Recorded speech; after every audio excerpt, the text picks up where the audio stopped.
Liz Entin is an afterlife researcher, author, and podcaster. She started researching the idea of an afterlife after she lost her father. Her findings led her to start her podcast and write her book, both called WTF Just Happened. Liz is a self-titled sciencey-skeptic and has had lots of incredible experiences, including about 80 readings from mediums, some of which we discuss in this interview. Thank you for doing this with me, Liz. I really appreciate it. To start us off, can you please tell me a little bit about your background and about how you first got drawn to these areas and started your journey into exploring these areas? Sure. So my name is Liz Entin. I was raised pretty much culturally Jewish, but secular, atheist. Never really thought about anything like an afterlife. I mean, of course, I would think about it. We all hoped, but I pretty much pushed those thoughts away because I assumed there was zero chance, and who really wants to think about that? So it was just something like an afterlife was like the equivalent of Santa Claus to me. And in 2015, my dad passed away, and I decided to kind of, I guess, take a shot in the dark. And my very, very first thought, in just absolute desperation, was so much of science fiction ends up coming true. And time travel is part of science fiction. Is there any way time travel's possible?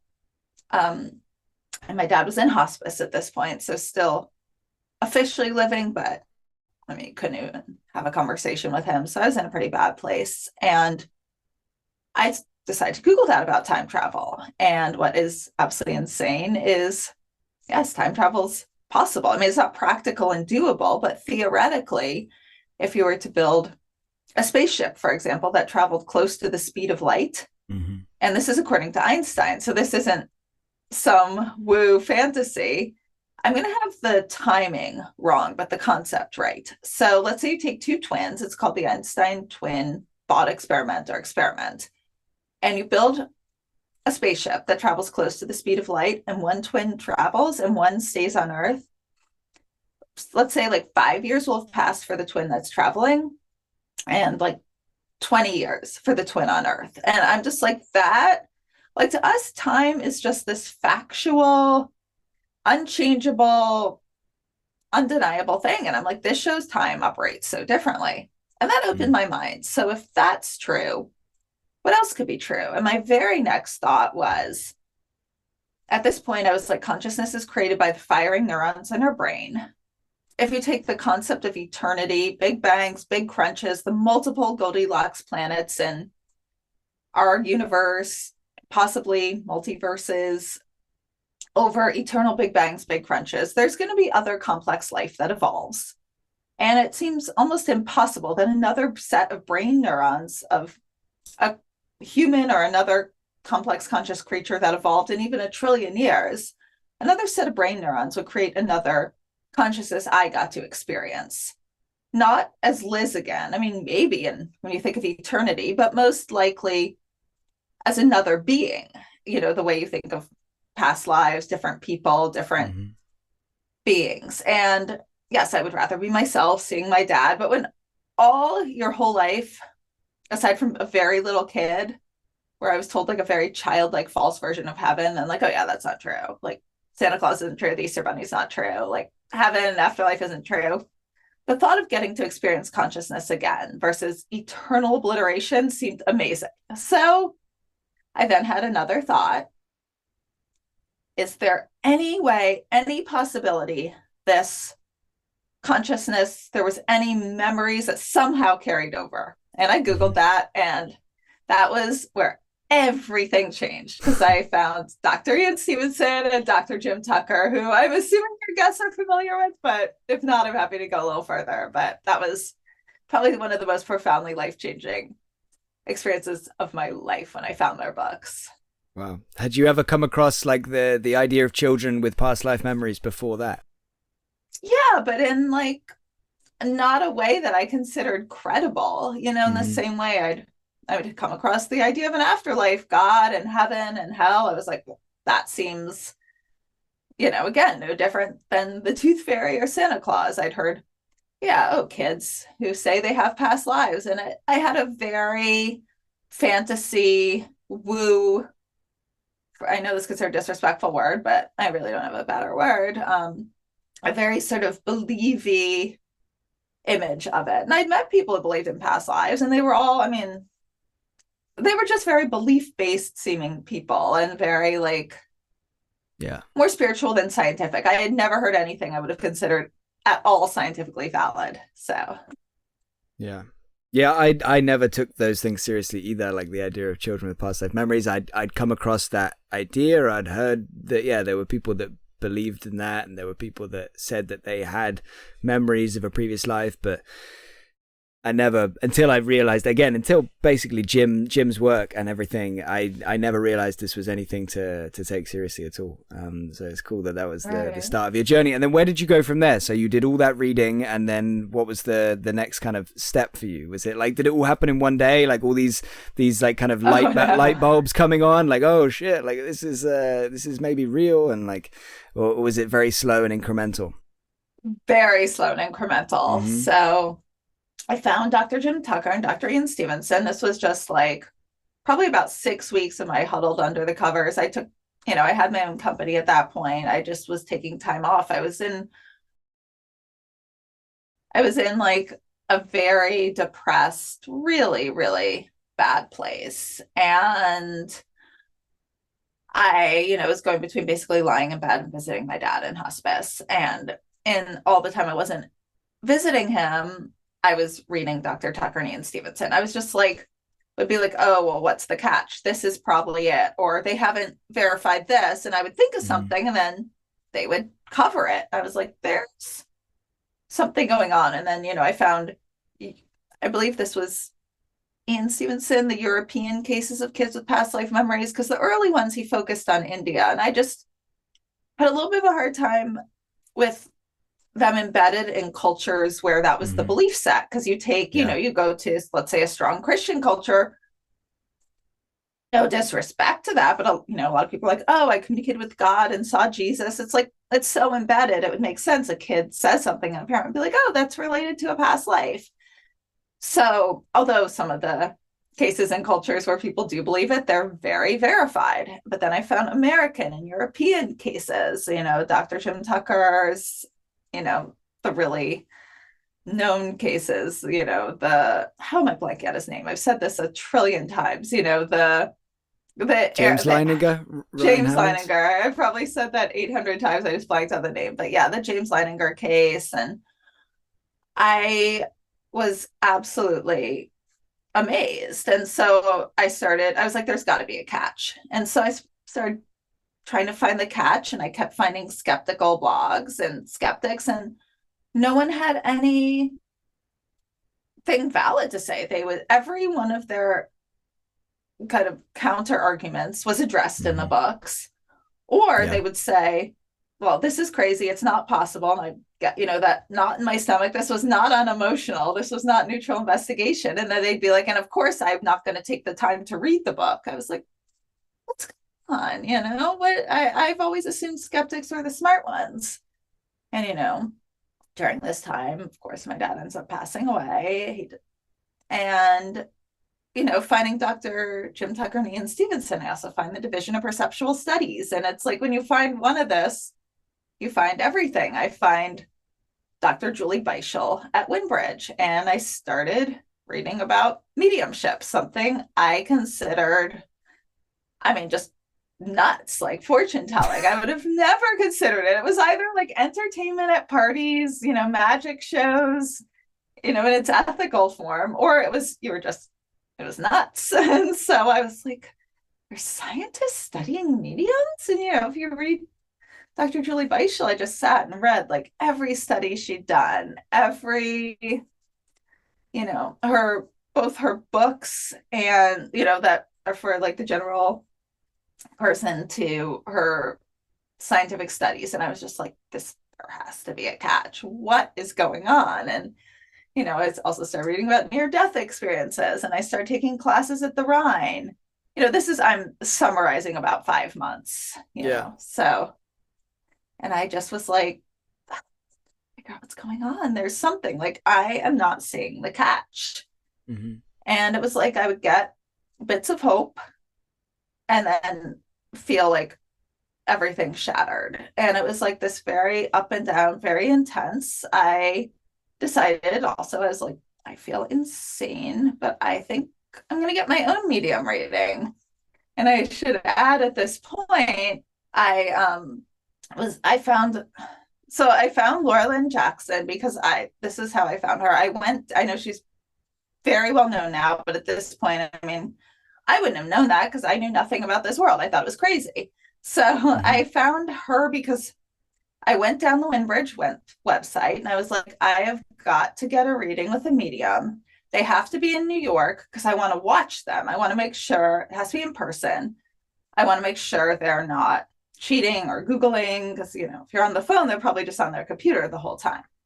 So I reach out to Laura. I get the email back about booking a session. At this point, our wait list was still open. I was like, this is crazy. I'm not going to get a medium reading. And then I kept wondering.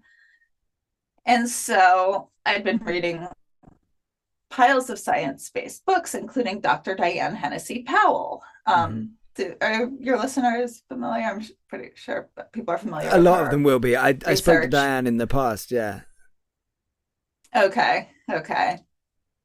So I found her book and I reached out to her and said, what are her thoughts on mediumship? Has she ever found any she considered genuine?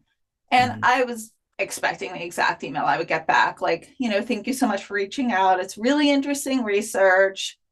We keep trying, but, you know, there's nothing conclusive. I can't verify there's anything genuine yet.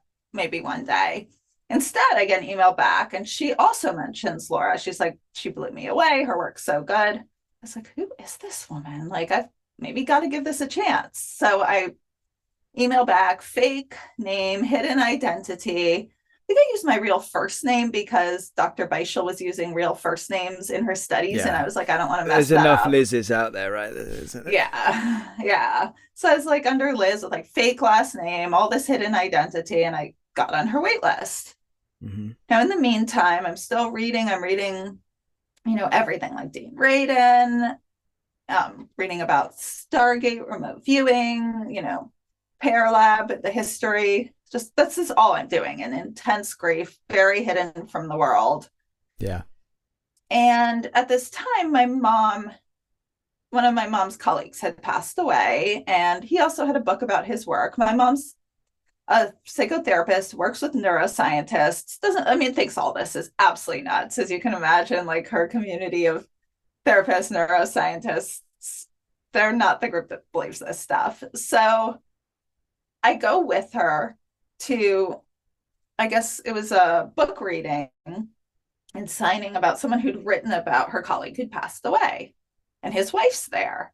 And she doesn't think any of this is weird at all. She just comes up to us. She's like, guess who's been visiting me every night? And I went to this medium. And I was like, what?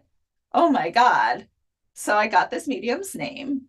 She was not recommended by scientists. She just like had a little website. She was selling crystals. I was like, oh, I have to wait at this point. I was told 2 years for Laura. I'm like, no. And I didn't reach out yet to other Windbridge mediums. I'm sure all Windbridge mediums have probably like 2 to 3 year wait lists. So I set up a session with this medium. I'm like, it's going to be terrible. So go to my session a few months after booking it. This woman knew stuff she could not have known. Just information after information after information. You know, I signed up, I'd done a fake email. The stupid thing that I was kicking myself forever, though, was I gave my real phone number just in like, I normally never do that. It's always Google Voice, but I gave my real number, which, you know, kind of plagued me for a long time. But, yeah, you know, she knew stuff that was completely ungoogleable. And I paid cash, you know, so she didn't have, you know, my credit card. And I was like, something's going on. What is going on? And I mean, you know, it just keeps continuing. I'm happy to keep going on. I don't know if you have specific questions or you want me to keep continuing with the story or. Yeah, I mean, yeah, tell me a little bit more about that first reading as well. I mean, so first of all, your number, you said that kind of gave you pause for thought. Like, how much could somebody have found about you from your number at that time in your life, do you think, realistically? And secondly, like, yeah, so yeah, tell me about the actual reading and what kind of stuff, if you feel like comfortable sharing it, what kind of stuff did she say that blew you away more than the rest? Totally comfortable sharing. And she could have, I'll just start with this first, then I'll go into what she did get. I was so bothered that I'd given her my number for so long, although I was also transformed by the reading because it was so accurate. Ended up having a coffee and meeting. I don't know if you know Dan Sturges. Lloyd Arbuck gave me his name. I know Lloyd, conducts. I don't know Dan. Yeah. I figured people probably know Lloyd, and he conducts ghost hunts, and Lloyd respects him, like he does it in a serious scientific way. And I was interested in having him come do one in my apartment just because I was trying everything, and exploring everything. And we ended up not going through with it, but that was the story. So I met with Dan, had a talk, told him this story, and he was like, look, if she Googled you, in one sense, it would have been a better reading, and it would have been worse in another way. She wouldn't have gotten the memories and stuff she got, but she would have been like, oh, your dad, full name, date of death, where you grew up, your date of birth, like all the public record stuff. So in a sense, it wasn't that good. She just got his first initial. And why would she not go for the full names? And, now what she did get, so my dad had a favorite color. The book, I call it green. I still keep some things like a little disguised for mediums. And she's like, why am I seeing just this burst of green? I'm just seeing a burst of green. My cat had recently passed away. I wasn't posting any of this on social media. I didn't really want to talk to people. I was just really like, I needed to isolate during my grief, and which is very interesting because I'm a very extroverted person. So you just never, ever, if anyone's in grief listening, like you never know how you're going to handle it. Because I would have thought I needed to be around people, and it was the opposite. So I wasn't posting on social media. I didn't want people to know my cat had died too. I just wanted to be like away. And she said, your cat recently died. She knew stuff about its personality. She's like the sweet one, which is what my dad called it. She's like, your dad's holding this cat. She knew about details of my grandma losing a really young child, way before. I mean, you can't Google that. I tried to find. It was, the records weren't kept the same way then. One thing that was really kind of nice is, I would always say she really got my dad's personality. In the end, she said she asked him. She didn't ask this out loud. She told me, but she asked him when he was getting ready to leave, do you want to tell your daughter anything? Like, do you want to say you love her? And he said, she knows what I think about her, which is what he used to say to me. I would be like, Dad, I love you. He's like, okay, bye. I'm like, Dad, I love you. Say you love me. He's like, you know what I think of you. So I was like, wow. And it was things like she got the number of the building I grew up in. I think in the book, I call it 360. At that point, when I wrote my first book, I was like disguising everything because I was still so dependent on evidential mediumship. So I probably didn't want to put like my family address in a book, but I think I called it 360. Or let's say 316. So she kept saying, what's March 16th? What's March 16th? I was like, I don't know. And I'd gone there with my mom, who was in another room, because my mom doesn't believe this, but it was outside the city. I was in such bad grief. I didn't really want to be alone on trains. So we called in my mom because she's like, maybe your mom recognizes this. My mom's like, March 16th. I can't think of anything. So this was super emotional. So stomach sinking. Every line was like, is this real? Is this not? I was like, oh, of course, fake. She's like, well, I'll tell you what I'm seeing. I'm seeing a 316. And my mom was like, oh my God, our building number. And my dad in hospice kept saying, I'm going back to 316. I'm going there. Like I was there this morning. And he kept talking about the building. Yeah. So it was just filled with things like that. And then I got verification a few years later. She definitely was not cheating because a medium I've since become good friends with, Joe Peretta, asked me, how I even got into this. He's like, you're so skeptical. I'd had a reading with him. So he'd known my dad passed, and now he's one of my very good friends. So he knows a lot about me. But I told him about this first reading. This woman is like never markets, didn't want to. She just did readings for a few years and then she doesn't even do them anymore. Mm. And he coincidentally knew her. They were from the same town. And he's like, she is amazing. She studied with, the late Janet Nohavec. I don't know if people know who Janet Nohavec is.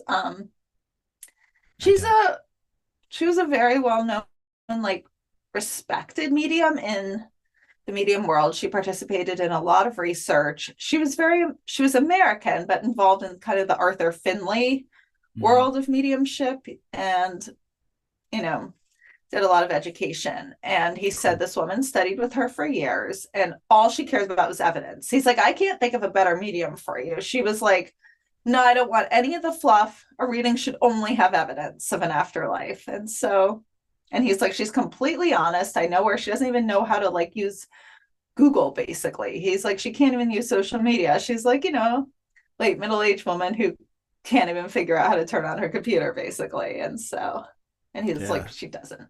So that was the dream first reading, basically. I want to find somebody like that, Yeah. I can give you names. Yeah. That'd be cool. So you use fake name, fake everything like that. What other things did you do during the sitting, to kind of make sure that you were staying as anonymous as possible and not giving her any help, I guess? Like, were you giving very short, basic answers to things she would say and all of that kind of stuff?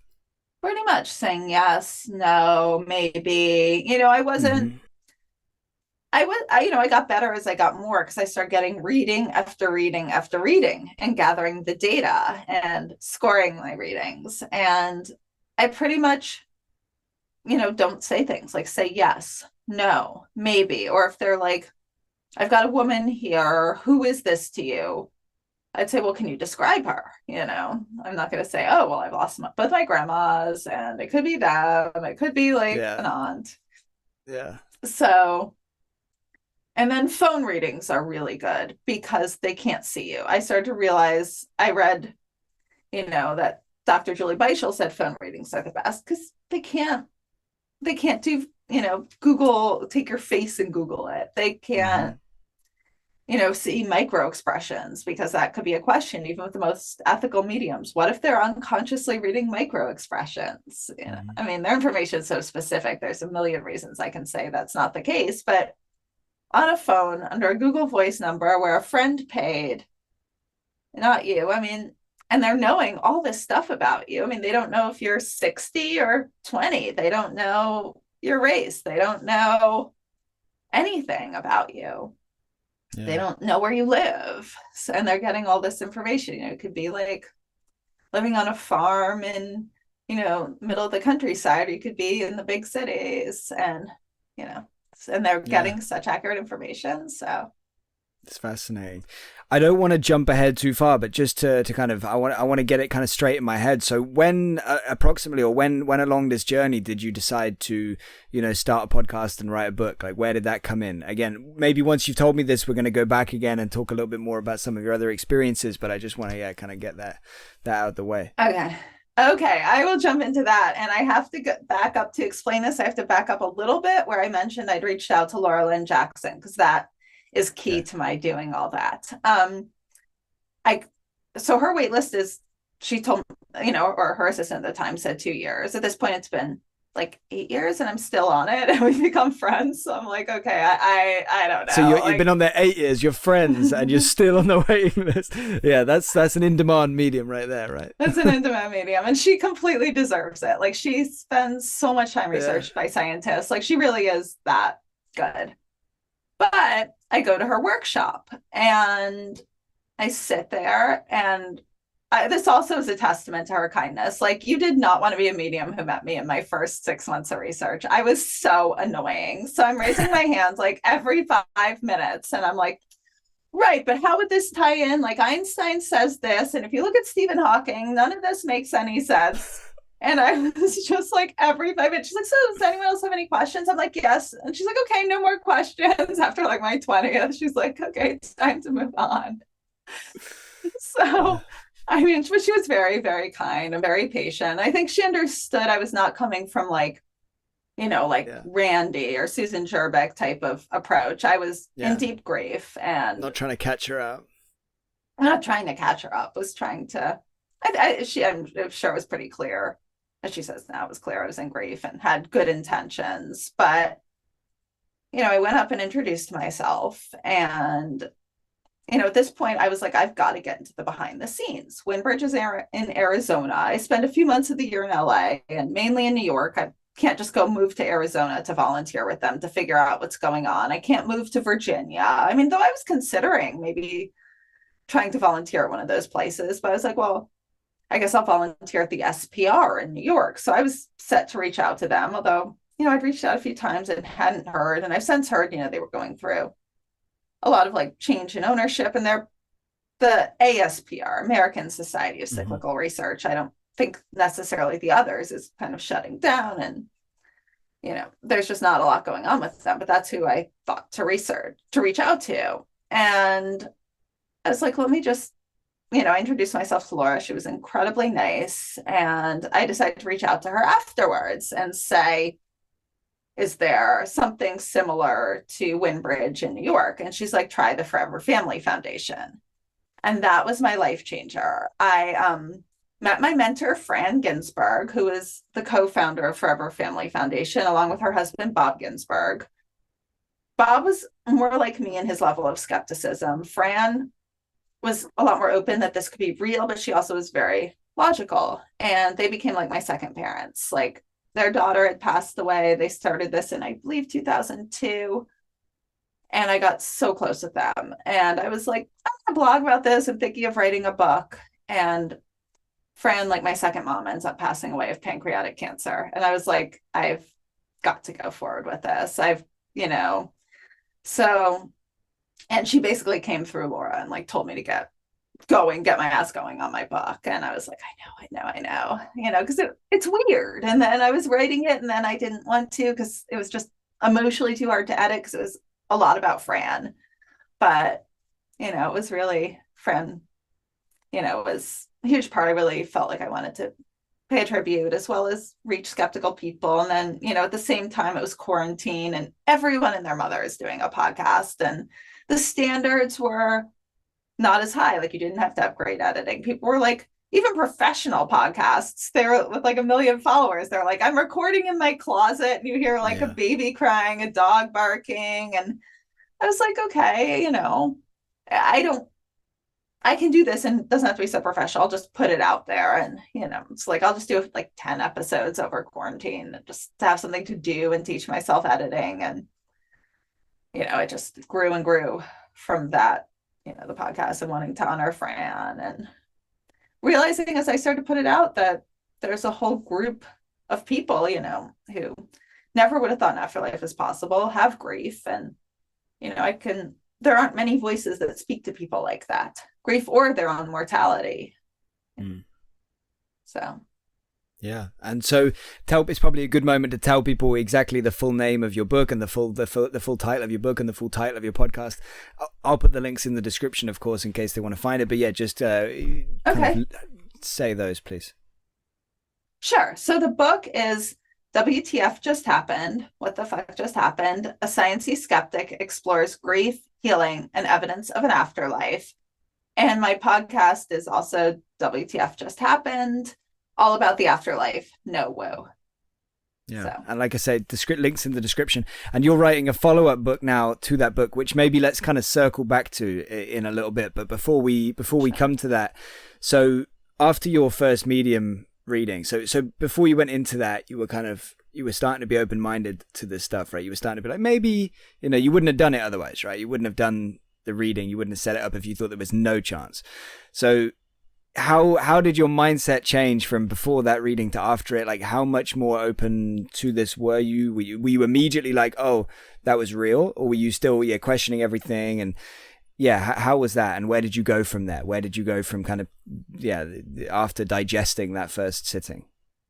So ups and downs. It wasn't like just this neutral, or not neutral, but it wasn't like step A, B, C, like going up a ladder. It was like intense waves of emotions and intense thoughts where, I'd be reading like something by like Dean Radin or, Dr. Diane Hennessy Powell, and I would be like, oh my God, that's insane. That's amazing. And then, I would have counter arguments and I would just feel my stomach sinking. So it was pretty much like that with the medium. During it, it was just these emotional ups and downs. She'd get something, again, like our building number that I wasn't able to identify, and it was like stomach sinking. She'd get my cat and it was like waves of joy. And then, the building, once I understood what she was saying, it was like waves of joy. But it was pretty much during the medium, like, oh, what the fuck? Like, this is amazing. I left transformed, like just filled with, I was like, this is real. Holy shit. I was so happy. Like that night I slept for the first time in a while. Like a lot of times with grief, you can't sleep. And the next day, my logical brain kicked in. I gave a Google Voice. She maybe this. Did I tell her my cat died when I walked in? I mean, why would I have? Hi, my cat died. I wouldn't. But I was like, I must have told her. I must have just fogged out. Maybe she has some like hypnosis tricks where she's making me say things. Every skeptical thing. But I was also like, it was very twofold. Then 2 hours later, I could be like, but she got this. And oh my God. So I just felt propelled. I had to go further, the continued readings, the continued classes. Yeah. And I was like, I have to get more medium readings. And the next two were awful, which. Oh, really? I was going to say just about that, like about that kind of mental battle you were having. Like that's exactly what you'd expect, I guess, now, right? When you look back, like you had these very clearly defined kind of ideas on reality, and that was that death is the end of our experience. Right. And then you were suddenly kind of confronted with all of this stuff making you question that, and then you had this really evidential reading, and so it's just you're having this insane battle versus yourself of like, this can't be real, but it seems like it is, but it can't be, but it seems like it is. Then you had two awful readings, so then I guess the kind of cynical voice, the pessimistic voice started to win out a little bit then. Tell me about those two readings, and tell me how many now do you think you've had in total? How many readings in total? But yeah, oh my God, tell me about those two as well. Well, it was interesting. I had twofold experiences with them being bad. I had two different voices because the second one, and again, I don't have proof of this. There's a bit of having to trust your own instincts and gut, which is something I think we have as children that we're taught to undo. So it was a lot about getting back in touch with that. And with the second medium, I just was like, this woman is so kind, so honest, so genuine. It was in person. And I was like, but she's just not good, And it was very sinking, very disappointing. And I really didn't think she was a fraud. I'd taken all precautions. She just seemed lovely. And obviously I'm not going to give her name because that wouldn't be kind. But people I know, people I know her now. And I brought that up, and everyone verified. They're like, she's much more spiritual than evidential. You do not go to this woman if you want evidence. She's probably more, I won't say exactly what she's more along lines for, because she's becoming a little bit known for that. And people could probably I don't know, people could figure out. It just wouldn't be nice. But more spiritual stuff, maybe more like an Akashic Records type of reading. She's moving a little more in that direction than evidential mediumship and wanting to go be studied by University of Virginia. Like, that's just not her direction. That early in my grief is the type of medium readings I need. And they're also the ones I like best now because I'm very science-minded. But she did get a couple things right, but pretty much it was just so kind of vague and out there. Kind of like the cliche medium, the cliche sitting that we hear about on TV, when the skeptics say, oh, this is what mediums do, and this is what it'll be like, and this is what they'll tell you. Yes. Except sometimes she would try to get really specific and it would be wrong. She did get a couple things really accurate, but she would also be like, she like got stuff, oh, you have your grandmother, and when your mom was like 14, she had this great talk with your mom. It's like, my grandma passed when my mom was really young. Like, my grandma wasn't even living then. So it was all these things, and I was like, just so sad. I think I would have even felt better if she was a fraud, because I'd have been like, well, one's genuine, one's a fraud. And I was like, and this one, I did it all right, where I didn't fuck up and give like my real phone number. So I was just so sad. But part of me was like, I know I saw something the first time. And this woman was not studied by Dr. Julie Beischel. Like, how do you explain, like, there's something going on. Like, I know I saw something first time, and I can't wait till I get the Windbridge readings. Wait till I get one with Laura. Maybe try another Windbridge. Maybe they will have shorter wait lists, which they did. Not all of them, but some. Mm-hmm. And I also was like, this says something that I'm not lying to myself as a sitter. I'm not making everything fit. And that was it was like all these layers to it, and complexity. And I'd again read about the SPR. I'd read all their studies, that date back primarily, were really big in the 1800s, early 1900s. And they had, that's why William James called Leonora Piper his white crow. They saw piles and piles of mediums that were either fraudulent or just not that good. And then they'd find little bits of genuine. So I was like, if I'm going to research this, that is what's going to happen. Yeah. Hence the, everyone know the white crow quote, by William James. Okay, I know. Yeah, It's what is it? It's something like, in order to prove that not all crows are black, you only have to find one white crow. One white crow, yeah. I mean, I'm not going to have it exactly, but yeah, that's the gist. One white crow. And it's true, right? Like, if we can, essentially true, like, if we can prove that one of these mediums is communicating with somebody that's no longer alive, and they're giving, info, that's all we have to be able to be confident about. And if that's happening, then that's, that's enough. That's enough. Yeah. And I stuck with that. And then I went to my third reading, so I had gotten the first medium's name given to me at that event with my mom. And then I'd gone to another event. So this one woman in my mom's institute is really interested in all the afterlife research. And they all thought, like, they liked her and they respected her very much for her work, but they thought this part was nuts. And she'd always ask my mom if she could teach a series on this research. My mom was always like, no. And then for me, I was like, oh my God, Mom, have her teach it. Like, this woman knows Jim Tucker. She knows, like, this man who spoke at it, who had worked at Pear Lab in the 70s or 80s. I forget what year that was. So I started going to that class, and a woman there was like, I can't vouch for her, but my friend went to this medium who was amazing. She said she was. So that's how I got the third medium. Mm-hmm. This medium, if she was amazing, like, I don't know this for a fact, it was because the woman gave real information and she Googled. This woman was such a fraud. And I've verified with a few mediums since then that know her or know who she is. And they were like, oh God, yeah, she's consciously fraudulent. And that was my impression. I mean, now it's very humorous because it's so ridiculous. And this is going to be my second book. I quote a lot from this reading, but I did all my protocols perfectly, like fake name, Google Voice number, even like her assistant, who, I shouldn't give this away if people know, I'm sure a lot of people have this, like her like the person that sets up the reading is her husband, and he wants to have a call with you like a few days before the reading. So, Google Voice number, everything protected. I don't know if they're probably using that to get information. So I get on the reading. Yeah. I say nothing, of course. Yeah. I get on what do you want? Hello. Yeah. Why do you want to interview me before my reading? Yeah. He's like, what? He's like, oh, do you have any expectations? I was like, just curious. No, not saying a thing, Yeah.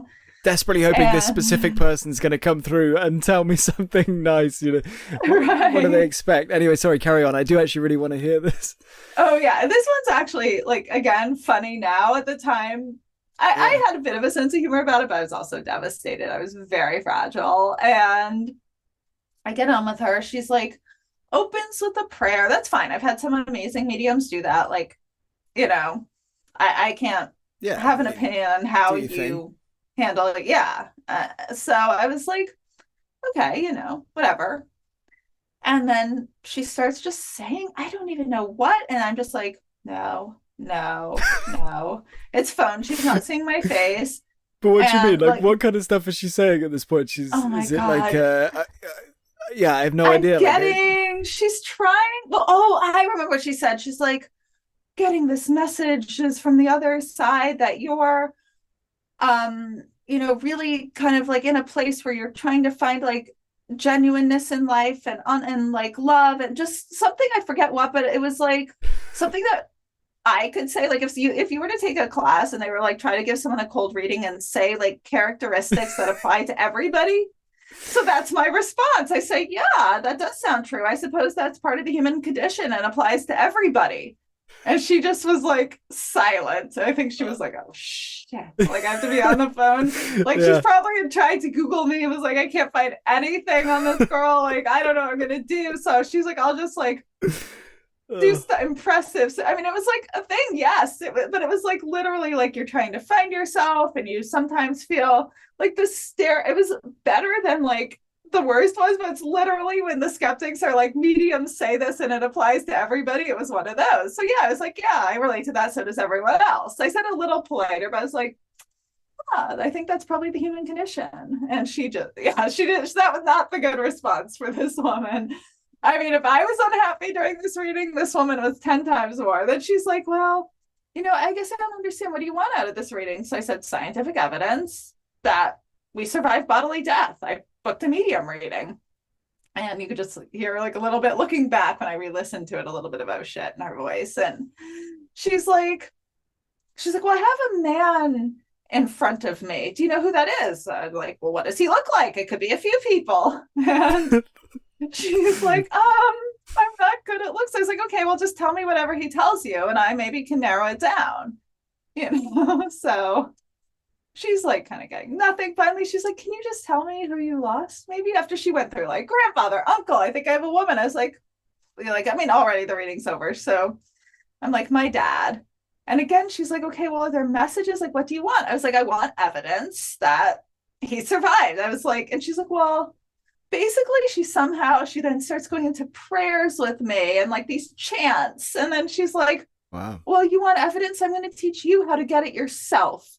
Like you look at a movie screen and you ask. And I was like, you're professional. And I was like, right. But if I start telling myself I have messages from my dad, how would I even know that's genuine? And she's like, well, when you look at the screen, you'll know it in your heart. I'm like, yeah, my heart doesn't work in a lab. Like, come on, lady, And so at this point, what's going through my head, I'm partially devastated, but partially, again, had basically lived on the studies of the SPR recently. And they're all like, you're going to come across fraud and just be polite. So I'm like, this is fraud. I'm going to be polite. And this is like, at least it's evidence of like, what this is versus one that I would conclude is genuine. I was like, I've just got to ride with this. I mean, if I wasn't doing research at this point, I didn't even cross my mind I'd write about it. But if I wasn't doing research, I mean, I should have asked for my money back and she should have refunded it. I mean, I've had mediums that got nobody who are ethical mediums and they're like, I'm sorry, I'm not connecting.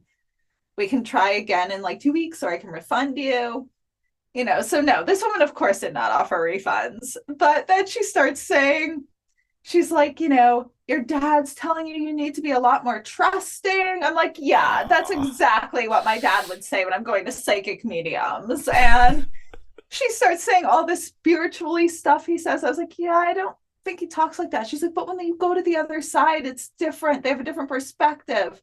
Right. But if he's trying to make me feel better, he would say stuff that sounded like him.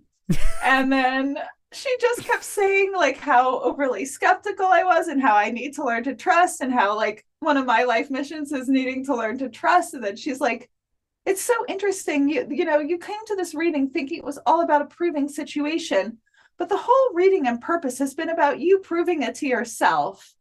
And she just kept like, I mean, about if you can somehow say that in different ways for half an hour, that's what she did.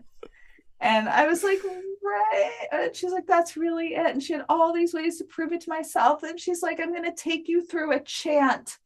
And this will help you. And it was all about like loving and connecting to my dad and then being like, how I'll consider and assess. And I really know in my heart what's right. And she's like, that's what this is about. You learning to assess the messages you get for yourself. I'm like, right. But I'm not claiming and asking people to give me money saying I can get messages from dead people, So it was the worst reading. Now it's hilarious. Now, like mixed in with piles of others, it shows, I would say it's the worst one, aside from when I went to like one of those palm readers on the street. But right, we can't count. I was, I was expecting that would have been a bonus. If Yeah, if that had been good, I mean, I would have actually been concerned at my abilities to assess. Like, I went expecting fraud, like wanting to compare how it worked, and yeah, yeah. so that was, it's a Wow. hilarious story now, and I pretty much put almost the whole thing in my second book, but Yeah.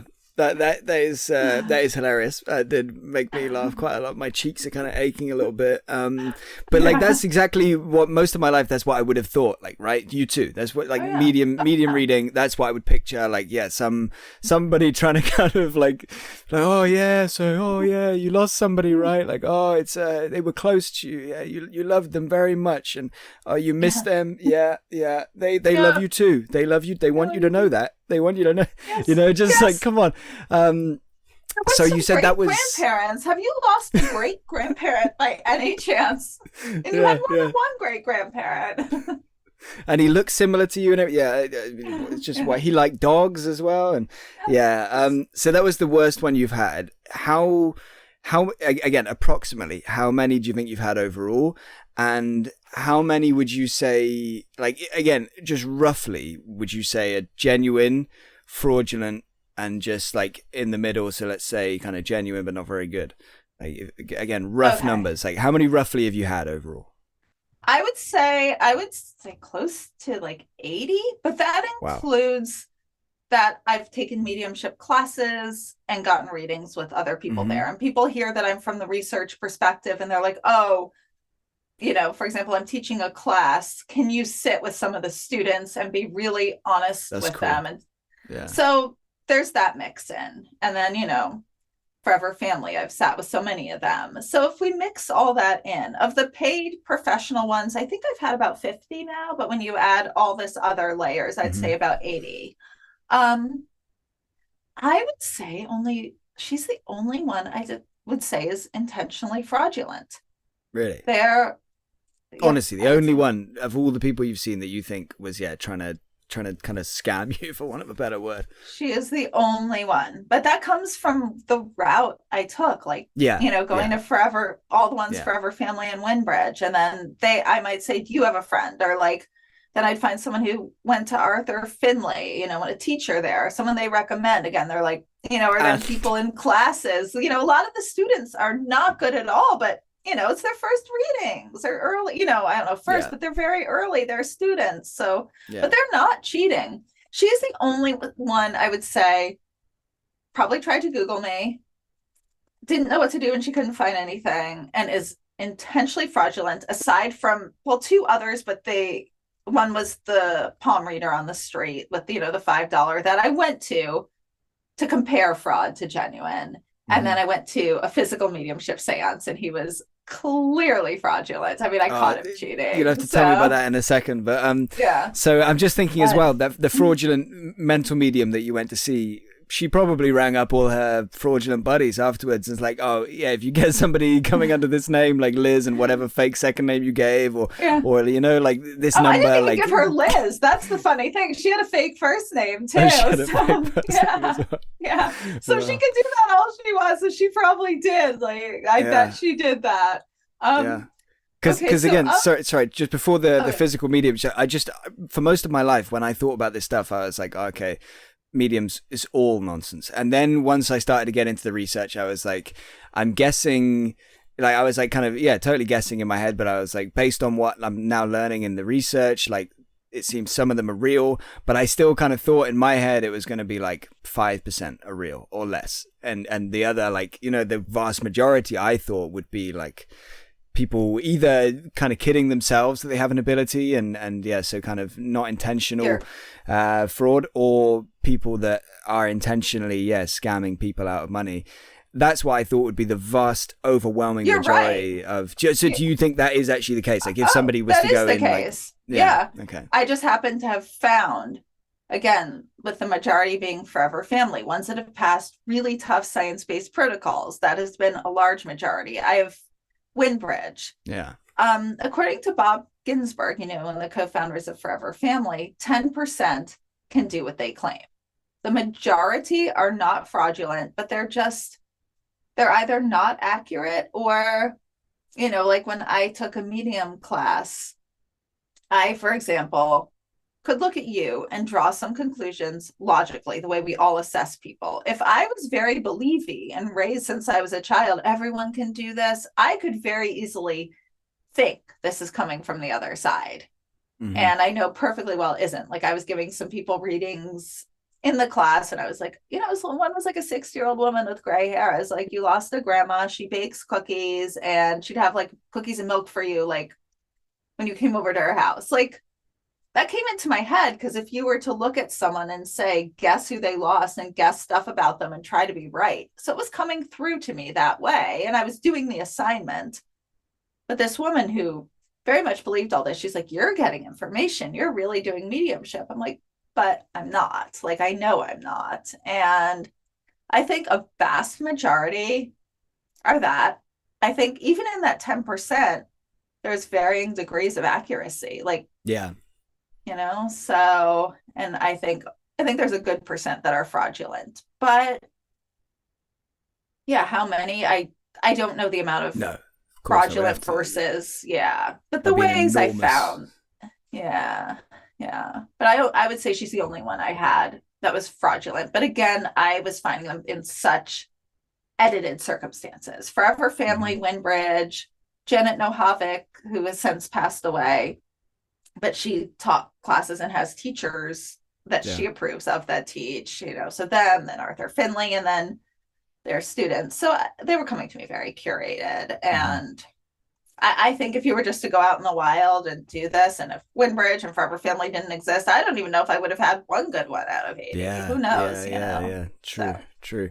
And also because of the fact that it's seemingly real to an extent, this stuff, it's like there must be so much kind of different situations, so many different situations in the kind of 90% or whatever of mediums that are not really able to do this stuff. Like, maybe quite a number of them once did have like a kind of medium, like connection to the other side, and sometimes they had some information come through, and then after that they were like, oh yeah, I'm a medium, and so now they convince themselves everything that comes through is, but it's not, but they did have a real experience once.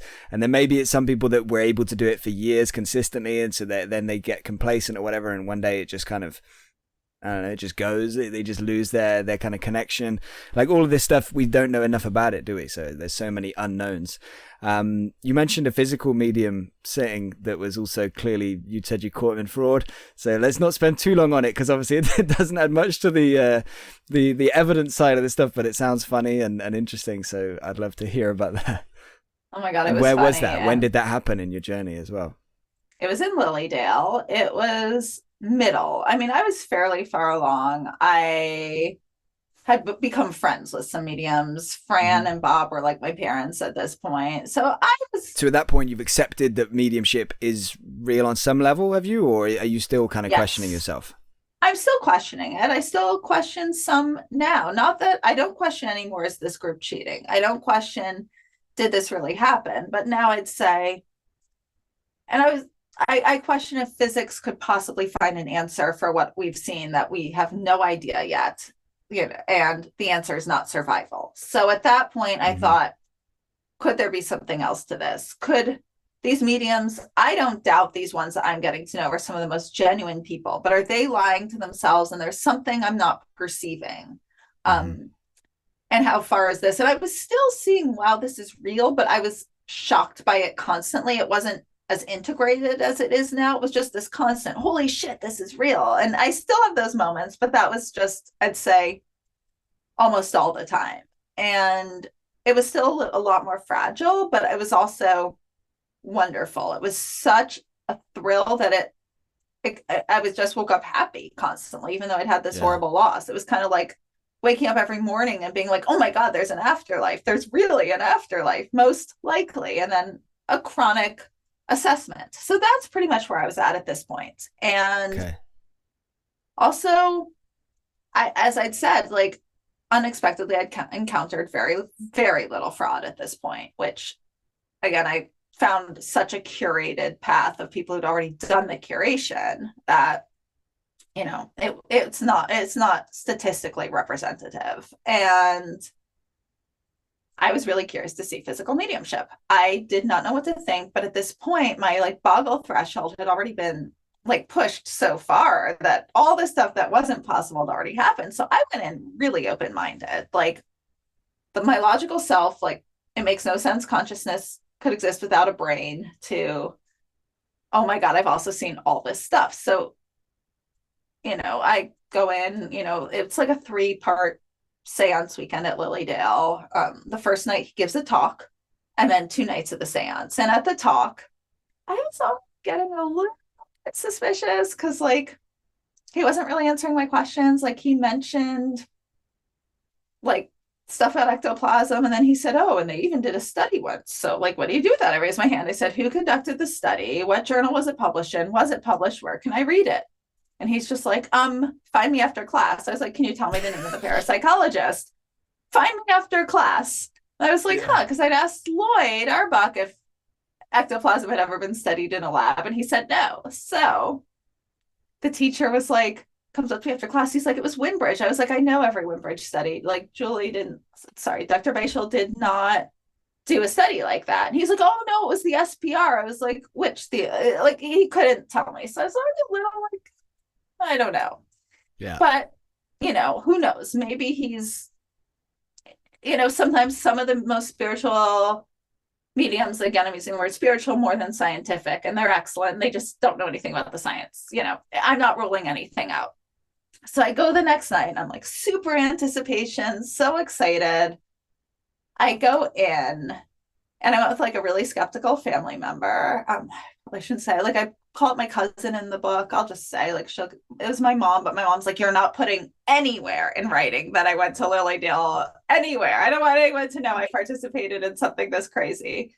She was like worried about her work. I'm like, okay. I mean, I think at this point it's okay to say, but at that point she was like, this is to go nowhere. And so I made a composite character of my cousin who does take in some of my cousins and my mom, but I couldn't, I wasn't gonna, my mom asked me not to put something in writing. I wasn't gonna do it. She's like I said, I'm gonna say this on podcast, so she's okay with it now. I'm not betraying her, but okay, good. I was just making a note to be like, check with Liz after that she's still okay to leave me thinking about it. Yeah, she's okay to like mention it, but I think she probably doesn't want it in like permanent writing, But this was like 5 years ago. I think at this point, like she's, I think at this point too, she was probably like thought if I published this book, I was going to regret it, be mortified, and have to pull everything back. Like, I think, So,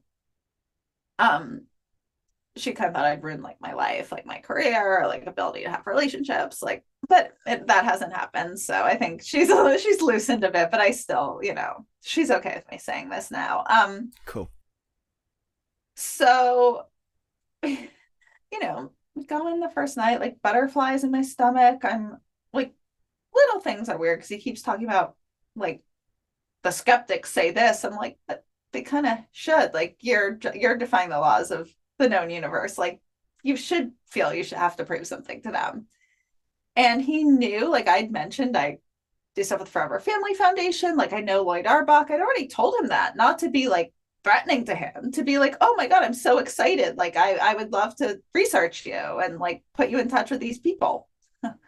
So he's picks me already, like weirdly, as his sort of like favorite, and like drawing all this constant attention to me. He puts me in like the VIP seat, and he's like trying to bond with me. And then he does like all this like ups and downs of like playing with people's emotions. He's like, I got word someone was gonna like illegally film this. And then he's like, everyone, like he had everyone leave the room to come back in. He was obviously setting stuff up. And he's like, except you. I was like, oh God, he thinks I'm like illegally filming this. But then he was like, I want you to like travel the world with me, studying me. I'm like, well, I'd probably get a professional parapsychologist, but okay, So he's just doing these weird games. But at this point, I'm like, I am having no opinion until this starts. Yeah. Second it starts, it's like pitch black. I start hearing pounding music, and then like these. What kind of music? Like hymn stuff, choral stuff? No, like a whole different like pop and rock, but like really? blasting, and almost like trying to cover something up. Oh yeah, and he's like, everyone get the energy up, sing with it, stomp your feet. I'm like, no, be quiet, we gotta see it. But the people are like joining in there with me. They're like, they thought it was really cool. This was my first seance and that I do research, and they're like, join in, stop. And they're trying to get me involved. I'm like, I'm trying to assess, but like, I didn't need assessment. Like suddenly while the music's blaring, you start hearing this roaring, like roar from behind the curtain. And then it was just like complete, like farce, like just silly, like a total farce, like a carnival show. And it was so absurd. And then the second night, he's like, I'm trying to get ectoplasm. The second night, he's like, says there might be ectoplasm. And then like, you know, he's in one of the cabinets, like those curtain tents, and you can't see him. And then, you know, the curtains opens and he's like, I have ectoplasm, you know, and he's talking these voices and all these voices coming through, of course, in the same voice as him. And they're telling like stupid jokes, and like Winston Churchill is there. I'm like, oh yeah. Like, just it was such absurdity. And then he calls me up to look at the ectoplasm, and it's like a Santa beard. I'm like, right, okay. He's like, isn't this amazing? So where was it when you're called up? Where's the alleged ectoplasm at this point? It's coming off his face, like out of his like, mouth. Okay, so it's like attached. And you did you touch it? No, I wouldn't Surely be allowed not. to touch it. But okay, I was but you're confident it was like a fake Santa beard. That's what you. I mean, it's pile of something like gauze, cotton. But I end up sneaking back in the room afterwards, and I found his prop suitcase, and it was like a massive. Like I didn't want to look too carefully, but I found his prop suitcase, and it looked like, you know, it was sitting like on the top, this big like. I think it was a Santa beard. It could have been like a gauze thing structured to go around his chin, you know? Yeah. And I found all these other props, and I know somebody who kind of found out that he'd had, you know, they'll say they'll apport jewels, you know, and he'll like cough them up or throw them up. He didn't actually do that when I was there, but someone said she found out he had like pockets cut in his cheeks that you stuff stuff in. In his cheeks? In his cheeks. This guy was committed to his craft then. Oh, he was. Wow. He had pockets stuffed in his cheeks. I would have wanted to ask him about that. I mean, how would I have found that out? I heard someone, I guess they knew someone who used to date him or something. You'd have to seduce him essentially, right? Yeah. Someone knew an ex-girlfriend of his, basically. I can't really say more. But a friend of mine was like, that seance medium, she's like, I met his girlfriend, ex, you know, she probably wouldn't have told the story, but she said, you know, she discovered, because obviously you're kissing your boyfriend, she discovered like he had like cut pockets in his cheeks. Like, I guess that, I mean, like, I don't even know what to say, you know, that's wild. On every level, like, as super committed to taking advantage of people, and horrible. That's dark. It's really dark. Like, there were darker parts. Like, I told the funny parts, but there were people who just people that are really struggling and grieving, and he's grieving, and he also was giving people false hopes about their own abilities. Like, there was a person there, and he's had one of his spirits come in, and you know, this is why it's serious to get words out about the fraud too, because someone, like one of his spirits, came in and said to one of the guests there, who paid to be there, of course, you know, and you never know people's financial situations. Maybe this is a lot of money for some people. I'm sure it is. And he said, like, your energy healing is just going to grow and grow. When you buy a specific blanket, put it over someone's body, and you'll be able to see what's wrong with them. And that's just horrible, because one of two things is going to happen. The person is going to do it and they're not going to see it, or they're going to do it and it's going to be so important to them, they're going to believe so much that they're going to see things and genuinely believe they're doing it. Because I spoke a little to this person. They were very kind and very honest-hearted, and you know, they're either going to be heartbroken or they're going to hurt people's health because they're going to think they're doing it. Wow. Okay, so there's your fraudulent physical mediumship experience. Have you ever done another physical mediumship seance since then? No, I would. Would you, in the right circumstances? Oh, definitely. Like, I mean, I sort of have. Like, friends and I have tried experiments with it. I've gone to a table tipping that was remarkable and really genuine, as far as I can tell. Yes, did you lift up the table? No, it's kind of a beautiful story. We did it just to experiment at the end of a Forever Family Foundation. And I trust the mediums. And one of them said he'd done it before being under protocols with Dr. Beischel. And a woman used to do it with her family. She wasn't a medium, but she works with Forever Family Foundation, and it was working. What was funny was when the skeptical people were in the room, it wasn't working. So I got kicked out. But like some of these mediums are some of my best friends. But then in the end, I came back in. They called me down and they said, Fran, your mentor's here. And we had this kind of very meaningful experience with it. And, I trust my friend Joe that, there was no one was kicking it. The only thing it possibly could have been was unintentional idiomatic motor, where like your fingers, they say some Ouija boards or that, where your fingers are moving it. But Joe said,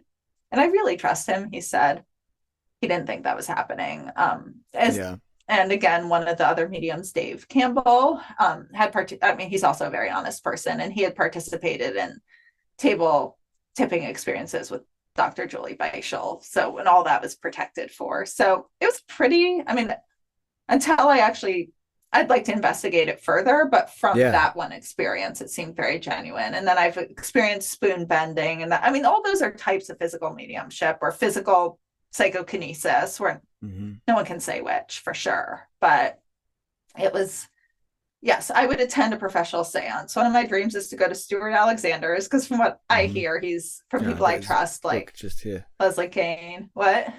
I got his book just behind me. Yeah. Oh, no way. I want to go to one of his seances as well. Yeah, that would be awesome. Yeah, maybe we'll get to go. I'm trying. So, yeah, I'm reading his book now, actually, too. But I have it on Kindle, so I didn't recognize the cover. But how far in are you?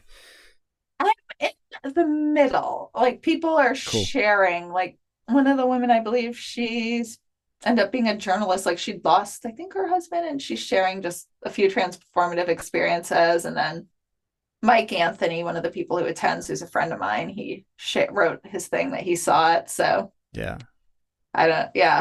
There's so many interesting accounts in there from people that have sat with Stuart and in the circle with Stuart. And the table tipping, there's somebody that was like really, was able to do that at a different level to most people. I can't remember what his name was. I think Stephen Browday studied him quite a lot. Hi, Mugler. Is that it? I think that's that's not the guy I'm thinking of, but that's like the second, kind of the other guy that I came across while I was, Stevens also looked into him a lot, but there's another name. I think it's somebody older. I can't remember, but I'll try and put it in the description, and I'll send you a link about it after as well. So yeah, we've gone into some of your kind of most memorable experiences with mediums, probably for negative reasons. What about the most positive? I know you talked about the first one in detail. Are there any others that just you wanted to mention just for how evidential they were or how memorable they were in a kind of positive light? You don't have to go into too much detail, but just anything that kind of jumps out that you wanted to share. Well, I think I'm very overjoyed to be able to say the reason the memorable, aside from the first, which was so transformative, were the negative, is that the majority have been really evidential and positive. That has been majority. And I can give some examples coming up. For example, I had one with the late Sandra O'Hara, who has since, she was part of Forever Family. When I first had the reading with her, I had not joined Forever Family yet, neither had she. And it was very early. She was one of the early ones, and she actually was a big turnaround one for me after like Fraudulent, that one that wasn't good. I had another, interestingly, that was a terrible medium. Again, I was devastated, and she gave all the psychic information. I scored a 0, and that was true. She's like, I see you doing stuff in this world. I don't see you have abilities. I see you writing about it and speaking in front of people. And I was like, oh, that's the craziest thing I ever heard. She turned out to be completely accurate, but I was devastated after that. Then I had Sandra O'Hara. It was a turnaround. She knew all this stuff about my dad that, she got one of our main memories. She said, who's Joe? And I said, I don't know Joe. She said, he's going to be very important to you. And I was like, okay, whatever. Joe Peretta, since a psychic medium, has since become one of my close friends. And I have a really good story about him too that I can share. she said that, she said, who's Maria? Marie. She said, Mary, Maria, Maria. That she said there's something with her stomach. I don't want to alarm you, but she should have her stomach checked. And that had been like our family housekeeper. And turned out she had stomach cancer. We didn't know it. And she passed away a few years later. Yeah, very special memory she got with my dad. And again, like the reason the not good where the standout is they've been varying degrees of really good. And I will share an interesting story. One thing I was always sad about that despite most of them being good was my dad had a very important hobby. I don't ever say it because it's too important for someone to get it. In the book, I call it poker. And one of the things I talk about in my book is how I was sad no one got it. And I'd gotten a few signs related to it. And I brought up to Joe Peretta how sad I am that no one got it. And he's like, well, could it be maybe something to first? He's like, maybe it's just between the two of you. And I was kind of like, great, Dad. I want evidence rather than some beautiful between us thing. Although we have had some wonderful sign experiences. I'm happy to share like the most evidential signs I've gotten. But Joe was like, could it be something so obscure a medium wouldn't know? I was like, oh yeah, maybe a medium wouldn't even know what this is, which wasn't true, but I wanted to lie to Joe because I didn't want to water it down. If he ever got it, I wanted it to mean something. So you asked if I'd ever attended another seance. Joe and I start doing little experiments for about 6 months one summer and little trying to get physical experiences. Again, he's a medium certified by Forever Family. He's been studied by scientists. He's really, really good. So were you pretty much just kind of sitting in dark rooms, curtains closed, everything like that, and like kind of meditating, that kind of stuff? Not quite that professional. We used my mom's office and we made it as dark as we could. And we tried things. We like rolled dice and we like dice I'd gotten from Laura Lynn's workshop. So they'd come from like that world. And we were getting like beyond the odds of chance with that. We were trying different PK. We weren't getting it. We were trying to have me get stuff. We tried all different things. I did once get stuff. One kind of funny experiment. Well, he was trying to have me get certain people and he was trying to help me have those experiences. And I would feel these intense waves. And one time I did get information. Another time I was like, okay, well, I'm feeling this really intense love from whoever you're sending to me. He's like, right, Liz, it was Hitler. I was like, okay, so I'm not a medium. We can vouch. But so one morning, I like see the sign related to my dad, and I say to him, like, I am really sick of you, like, not giving this. If you think it's between us, like, no, I want you to tell a medium. That night, Joe and I do our experiments, and he's like, let's meditate. And let's try to like connect. And I really feel my dad around me. And I tell him, go to Joe, tell Joe. Joe comes out of the trance and he's like, or it's the first time he was trying a trance. He does mental mediumship, but trance is like the next level. And that's what he was trying. And he said, he's like, I felt your dad. And he dropped this thing in front of my eyes. And because of what you said, I don't think it's accurate because you kind of did give hints of what it was. And he's like, was it, as I call it, poker? And I just start crying. And he's like, oh my God. Okay. So that was it. And he's like, and of course you lied about like the hints about what it is. He's like, I should have known that.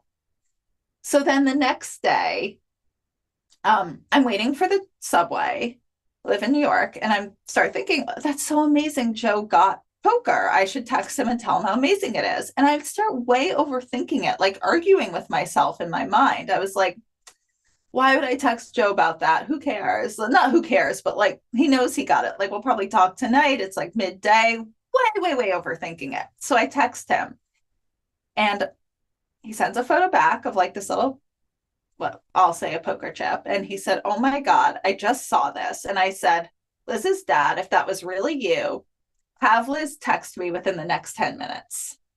So while I'm overthinking it, my dad was like, text Joe, because this was about 2 minutes after he said that. And I was like, why? So it was, so that's just, these are the remarkable experiences. And then after that, a couple mediums have gotten the signs. So it's like, if a medium had said it early on, I would have never had that amazing experience with Joe. So sometimes I wonder if that was built up. But, they've gotten names. They've gotten names of my uncles. They've gotten special memories. They've gotten jobs, personality traits.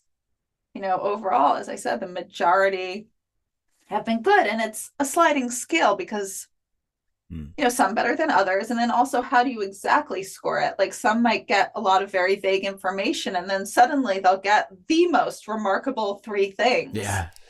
And it's like, what do you do with that? Like, there's no way they could have known that.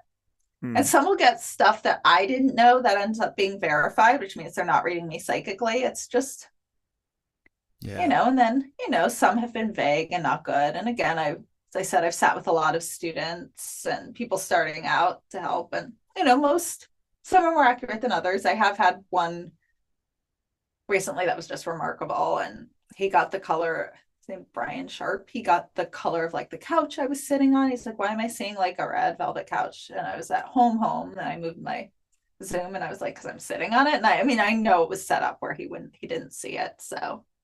Yeah. Fascinating.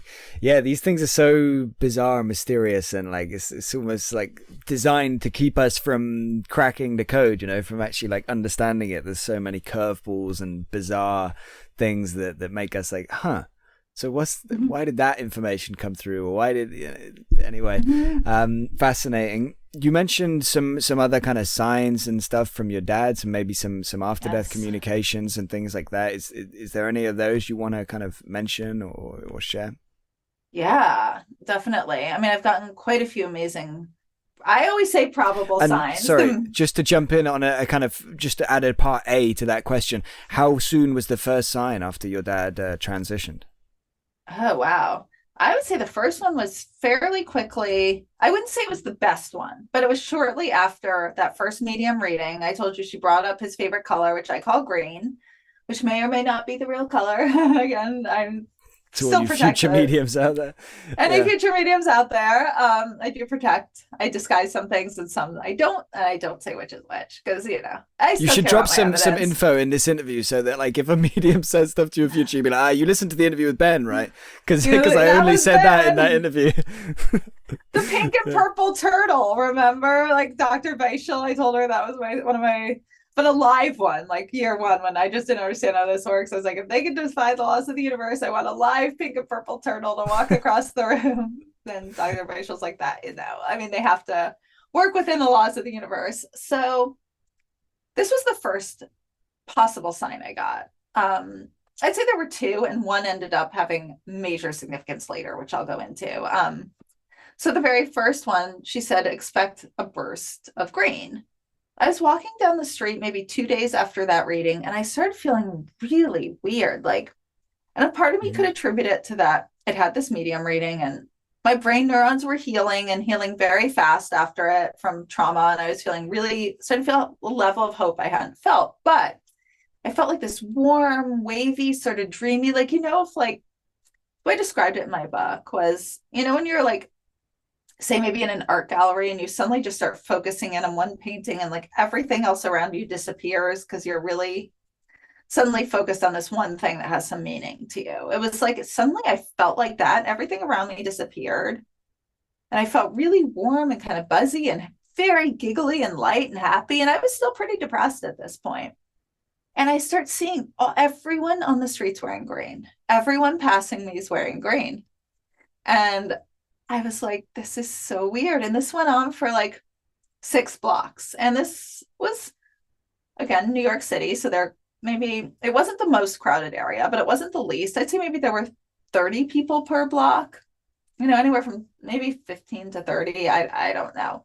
And just it was like, I'd say 90% of them were wearing green. And I've never seen that. It'd be one thing black. I mean, most people in New York wear black, And it was just so weird. And I felt it. It felt buzzy. And then as quickly as it came, it went away. And suddenly, like, a totally normal amount of people were in green, like 1 every 30 or something. It was really fascinating. And it was accompanied by that extreme feeling. And then maybe about 2 weeks later, I'm walking past, there's like, it's called the boat, the boat pond in Central Park.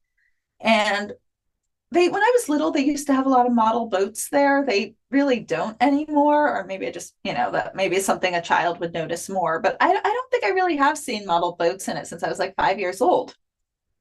And I tend to walk really fast. I'm a New Yorker. Like, even if I don't have somewhere to go, I don't feel good if I'm not walking really fast. So I just suddenly start really moseying slowly and getting really dreamy walking past the boat pond. I notice um, one model boat, and I just feel this need to like focus on it. And I like mosey over to it, and I walk to the other side of it where it's like parked against the wall and I have my dad's name on it. Like, Really? weirdest thing. And I so regret I didn't take a picture. I was about to. I'm like, oh, I'm being crazy. This is a coincidence.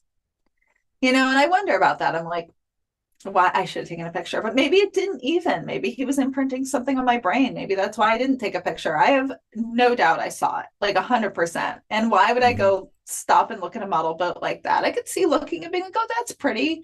But I like walked around to the other side of the pond to look at the other side of it. So I wasn't perceiving it on an unconscious level because it wasn't on the side facing my eyes. Yeah. And yeah. And then it's always fun to think about those. Sorry, go on. The most remarkable. Yeah. Most remarkable sign. It's a little bit long. Do you want me to tell the story, or it's sort of a absolutely. I mean, story? I was just going to say, first of all, what did you kind of make of the boat thing after all? Like, because the way I think of that, I'm like, it doesn't, you said maybe it was it imprinting in your mind, or, was it just a coincidence? And it's like, maybe these kind of signs are like a coincidence in that, like, that boat had that name, but then like your dad on the other side is aware of that and kind of influences you to walk where you walk, and then kind of like, it gives you this feeling around this boat when you're there. And so then you go and look and you're like, oh, no way, like the same as like if there's a rainbow, the rainbow is like a classic sign, right, that people talk about. The way I've kind of thought of that is like, instead of the deceased person creating a rainbow and like sending it to somebody, which seems so like, like over the top and wild.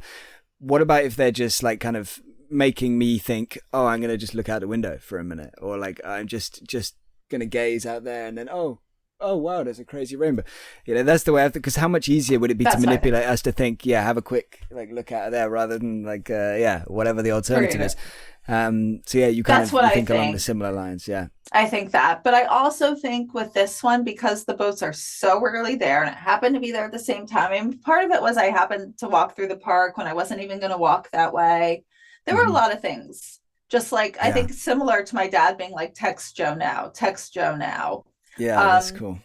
I also think just because I have not seen a model boat in the pond since then. And like I said, I hadn't seen one in over 20 years at that point there. And so it could have been a whole big thing that maybe they spend like a whole year working on, where they're like, we're going to get this person who has this boat to just decide to float it that day. I mean, there's certain signs I think that probably highly probably take a lot of work to orchestrate and involve other people that you don't even know. And I think that's more likely than my dad's like, I'm going to create a boat out of like thin air molecules and put my name on it, or project one, which again is possible. Like the idea, it's kind of it's a kind of interesting thought that you mentioned that, but like again, I don't know if it's, I mean, we have no way of knowing, right? But I don't know. Fascinating. Either way, whichever mechanism is behind it. It would have been great if you took a photo, but I mean, I don't think you need to kind of question yourself so much in that, like, oh, was it real? Like, I think your experience was real either way, right? It's just the mechanism behind it is the thing that's kind of eludes us a little bit. So anyway, you got this really long and really memorable story. How long is that going to take you to share? Do you want to go into it now? Really compressed version of it. So early on, I'll try to do it in like 5 minutes. No pressure. Okay.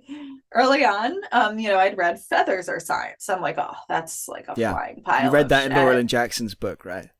I read it I think this was before Laura's. I think I read it in like a book on a port. I read it in a research book. Right. Okay. And then I guess it kept getting verified left and right. But I found it in books before Laura's, and I think some other documentary, I don't even remember, but and then it was followed up in Laura's, and I think this first part was before Laura's book, but I don't remember. But I'm just like, feathers, sure, like I'll go to a bird park and find like a fucking feather, so I'm walking down the street, and again, I said green was my dad's color. I'm in New York City, not like somewhere with like all these exotic birds. And I see a green feather on the street. I was like, meh, I'll consider it. I pick it up, carry it back. Fast forward like quite a few years later, I'm already volunteering for Forever Family Foundation. And oh, okay, no, there's a part before that. I have a reading with Gina Simone, who's also certified by the Forever Family Foundation. In the end, she's like, do you have any questions for me? I'm like, well, I'm going to use this for evidence. So I said, has my dad sent me any signs? Long story short, first she's like, well, I don't like to say signs because you'll have your heart set on something and you'll miss others. Let's say you wanted me to say green feather. I was like, Gina, it was a green feather. She's like, okay, there you go, more evidence. So fast forward about another year later, I'm at Forever Family Foundation. I'm doing, this was like before TikTok, so little, I guess this was when like I'm just doing like IGTV, Instagram videos, and I'm doing little videos, making them of all the mediums. Gina ends up leaving before I'm able to get one of her. I feel bad I missed her. I tell Fran said, message her, set up a time, just record virtually on, Skype. This was like pre-Zoom days. And send Gina an email like it's solved. I shouldn't think about it. I just keep thinking about it, like in a loop in my mind, a specific kind of phrase. Like, I feel so bad I missed Gina. That was so great that she got the green feather. So I feel horrible I missed her. Taking the train from the retreat in Connecticut into New York, and the whole time it's like it's solved. I mean, Gina even wrote me back. We schedule a day. It's still like in my mind. I feel so bad I missed Gina. That was so amazing. She got the green feather. I go sleep at my childhood apartment that night where I'd left my animals and decide to take them back to my apartment in Brooklyn the next day. I wake up and I'm obsessing again about this with Gina, like a song stuck in my head. But the sentence is shorter now. That was so amazing. Gina got the green feather. Taking the subway back, the sentence is even shorter, like on loop. I couldn't turn it off. Amazing, she got the green feather. I'm walking up my stairs to my apartment, green feather, green feather. Go to my room, like trying to do work on my laptop. I'm like, I have to do my other job. Like, can't think about this now. Just green feather, green feather. That's all I can think of. I look over, there's a pile of green feathers sitting on my floor. A pile of green feathers? 5 green feathers sitting on my floor. And I found I found one more later and like matched my like lucky number in my apartment. I had roommates at the time. I can't deny, but again, that could be a thing, having a roommate like wear something with green feathers, go in my room, have this exact number fall off that like paralleled my did it apport? I don't know. Did someone? Did you ask your roommates afterwards about I wasn't really friends with them. Like we were fine. They were really nice. They didn't even know I'd necessarily lost my dad. They just didn't know personal stuff about me, and I preferred to keep it that way. And I didn't want it to seem like I'm bitching, like with someone in my room, because if one of them went and grabbed something from my room, we were also very relaxed. So they were in your room, you said, as well. Yeah, the feathers. They were in my bedroom. Yep. Sitting on the floor in my bedroom. And I sent a photo to Fran, and I was just like, this is weird. This happened. Would you mind just opening the photo and telling me if you actually see anything, or is it just like a blank photo? You're like questioning everything now. You're like, am I losing it? Yeah. But I kept them and they're real. I have them because I'm like, no, I took them to like, I showed a few people. I'm like, do you see anything for real in my hand? They're like, yes, like the green feathers. I'm like, okay, they're real. What kind of feathers are they? Are they just like normal feathers dyed green, or is it like peacock or something wild? I think they're dyed. I mean, I think they're costume. I don't think they're a real bird. I'll send you a photo, but again, I hide the real colors, so I don't publish them. But you can do a black and white version. But if you want, I'll send them to you. I'll send you a photo. Cool. But yeah, that's incredible. Wow. That's really amazing and bizarre. So you're walking up the stairs and your brain is on repeat saying, green feather, I can't believe she got the green feather, that's wild, the green feather. And then you walk in your room and then there's a pile of green feathers. Pile of green feathers. That is odd, to say the least.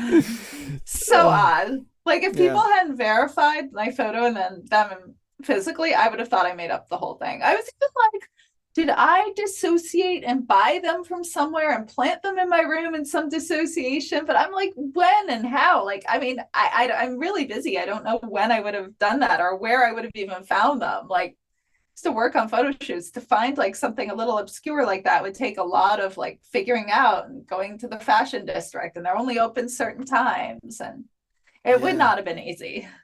Yeah. Wow. Fascinating. Okay, is there anything else as part of this story? Not that it's not already incredible enough. No. Just checking. I don't want to cut you off. I guess finding the one later that added up to my lucky number, and then but that was my most remarkable sign. I've gotten some amazing ones from Fran, probably too, but I'd say that was like the feathers was kind of my highlight sign. Wow. So now you manage to stay open to all of these things, because obviously I guess your default mode is to dismiss, this stuff, right? Yeah. Well, I've switched from dismissing and now I evaluate. I don't want to immediately be like, that's 100% a sign. I want to be like, what are all the ways this could have happened? And I can't deny most probably this is really inexplicable by normal means, but I do evaluate all the possible ways. Yeah. What do you think, just to go back to the feathers, what do you think, like, actually, and I'm not saying whether it was a sign or not, or whether, your dad or somebody else had some influence in that, but just, like, in terms of our physical reality, like, what do you think happened? Do you think it was one of your roommates went in your room and, like, felt compelled to, like, leave these like, what do you make of that? So if I could guess, I really do think it was a sign from my dad, especially the way my brain kept thinking green feather, green feather. Like, it'd be one thing if I just went and found them, but adding that whole other layer to this intense green feather, if I could guess, there's the possibility of a port, and I'm trying to get the name of a place. I know Dr. Krippner has the name of a place that studies them, but I think you have to pay. I think they don't have funding for it. So, I don't quite know what's going on with that. I'm trying to, I think most probably it's a sign from my dad. I'm like 98% sure. But even if it's a sign, we're wondering, like, how it got there, right? Like, how it ended up on the floor. I think most likely that's where he used one of my roommates who happened to be like, oh, let me get something from Liz's room, or wait, I just want to see one thing in here, which is so random because, like, why would they have gone in my room? And and then they fell off and they happened to be wearing green feathers that day. That's what I guess. Ports seem to be a thing. I think that's second. I don't think it's the most probable, but I trust Dr. Stanley Krippner's assessments, and he's seen a lot of apports. So I think it could be an apport. I think feathers like that would be really hard to apport, but teleportation's real. They have been in labs teleporting quantum particles, and I think they've even got up to a little above quantum, not quite like material, but if it can be done at that quantum level, it could be done at a larger level. Yeah. So I think that's a possibility too, but I think more likely he had someone go in my room just at the time and happened to drop them and not notice, and or felt compelled to do it deliberately and not tell you for some, just got to go and put these feathers in here, like a little kind of, I feel like Liz wants them as a gift, but I also feel too awkward to tell her in case, weird. It's just fascinating. I'd love to know. Obviously, we probably never will, but did you ever think about, like, trying to reach out to your old roommates and be like, by the way, did you ever go in my room and leave some green feathers? Some things about it. And we all lived together and were respectful, but we weren't really friends. And I just feel, I thought about it. I'm like, I just feel too weird. Maybe one day. So yeah. Well, if you ever do, like, let me know. And the apport stuff is weird and hard to wrap my head around and mind-boggling. But you're right. Like, it seems like there is quite likely something to that, even though that's just madness. Last kind of experience I wanted to just quickly ask you about, and I don't know if you've touched on it already, but it's I think you had your own kind of experience of being the medium, essentially. Like, can you talk about that briefly? Like, how did that come about, and what was that like? And did you convince yourself? Was it evidential enough for you to believe in you?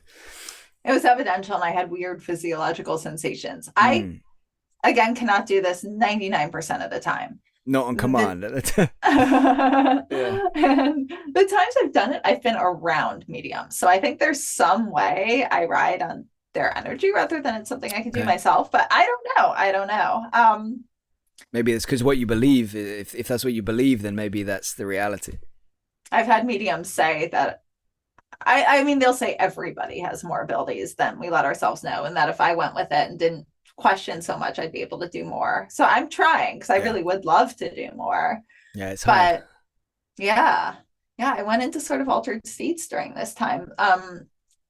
so the first time it was one of the most life transformative things. And all my medium readings changed after this because I was a lot more open to working with them, not in giving away evidence, but they were like, well, I kind of feel this and this could be that. And I used to be like, oh, bullshit. Like, you should be getting it as if you're talking on the phone with them. But then I had a personal understanding of much more of what their experience was like. And I was at the Forever Family Foundation Afterlife and Mediumship Convention in Florida in 2016. It was my first event with them. I had started recently volunteering for them, but this was my first time meeting most of these people in person, including Fran and Bob, even though Fran and I already were talking a lot, and sort of had this instant connection, but we hadn't yet met in person. So the last night, so the Afterlife and Mediumship Convention, there were 4 tracks you could go on. One was like you lost somebody, which is what I went for.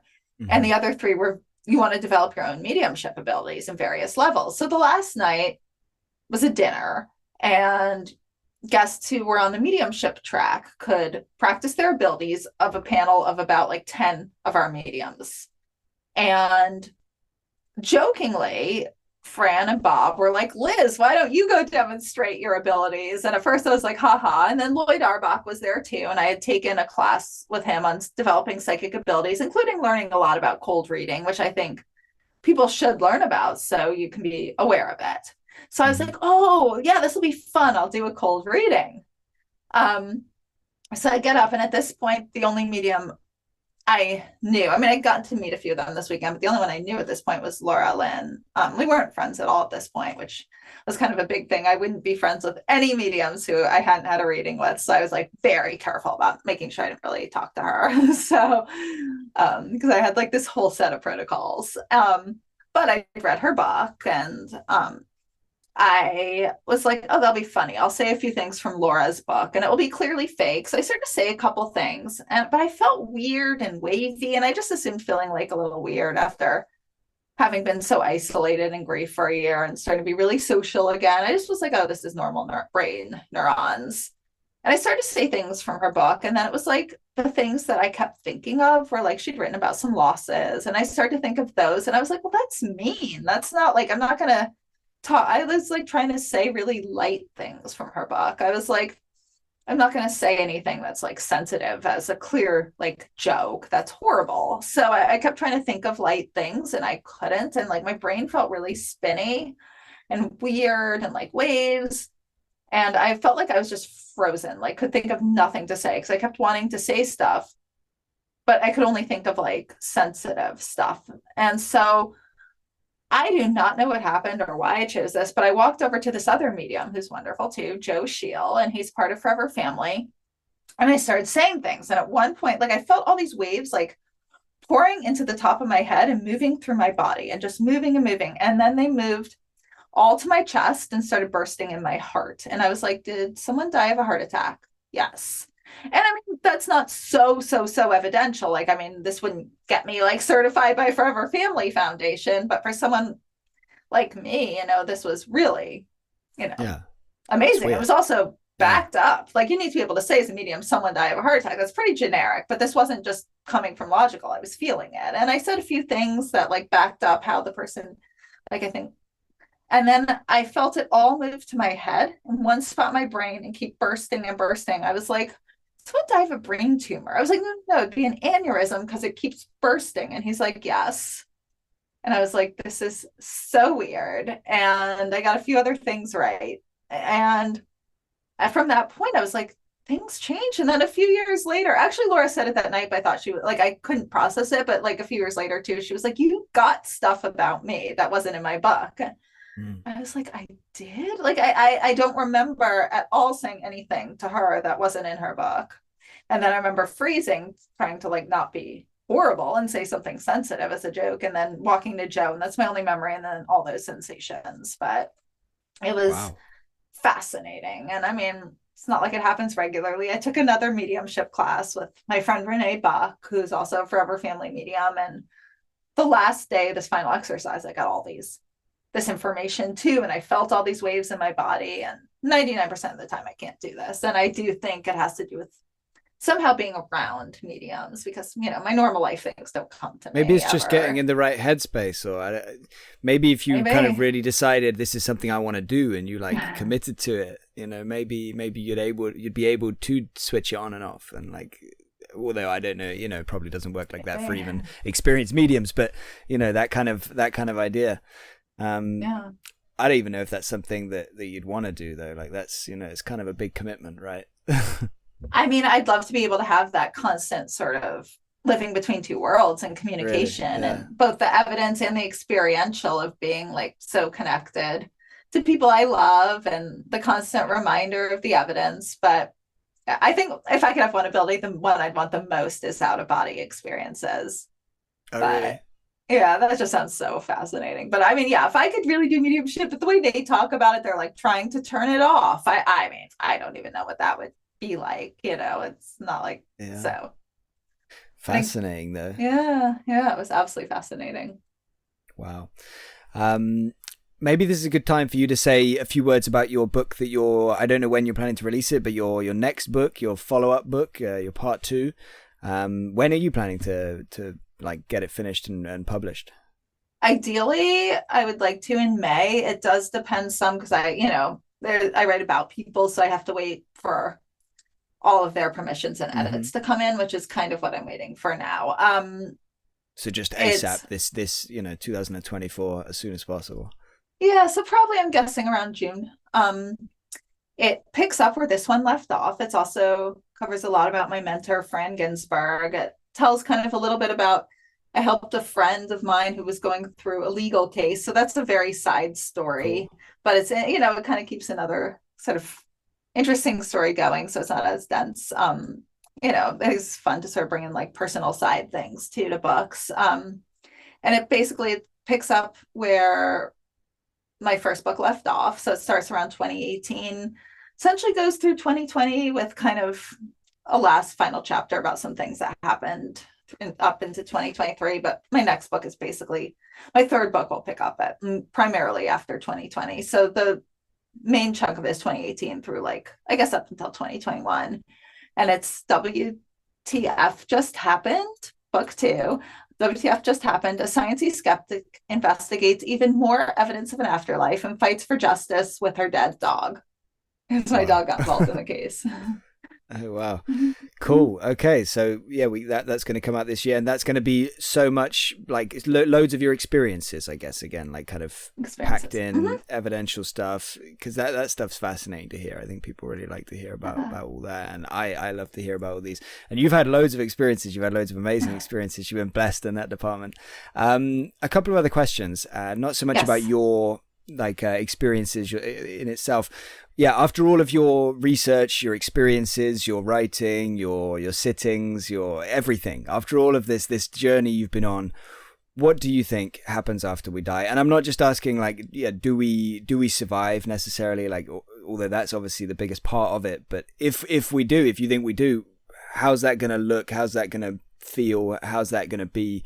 What is the afterlife experience going to be like? So yeah, kind of these two monster questions. What happens, and how's it actually gonna feel? Oof. So the closest, obviously speculation and your kind of beliefs, right? Personal feelings, I guess. Rather than I'm not looking for the proven data and science and everything. I'm used to having scientists on that when I ask this kind of question, they're like, yeah, but you know.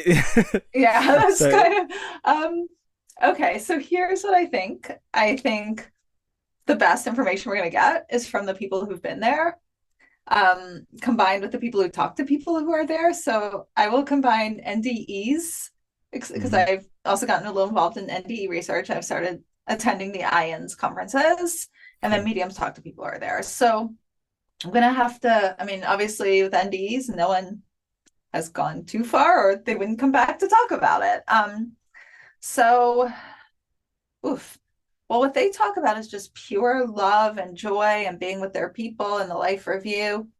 I bring a little my own assessment to this. I can't believe it's only pure joy. I think it's more complicated than that. I think that makes sense. That's what they would feel the first few hours of it. It's like you come home from a trip traveling a long time and you see your loved ones and it's like joy, and you go to a nice dinner that night and you celebrate, and then they bug you and you get in fights with them and annoyed, and you have your day-to-day hassles like you do every other day. So my guess is, oh, and I'll also add a combination of some of Dr. Jim Tucker's reports on life between lives.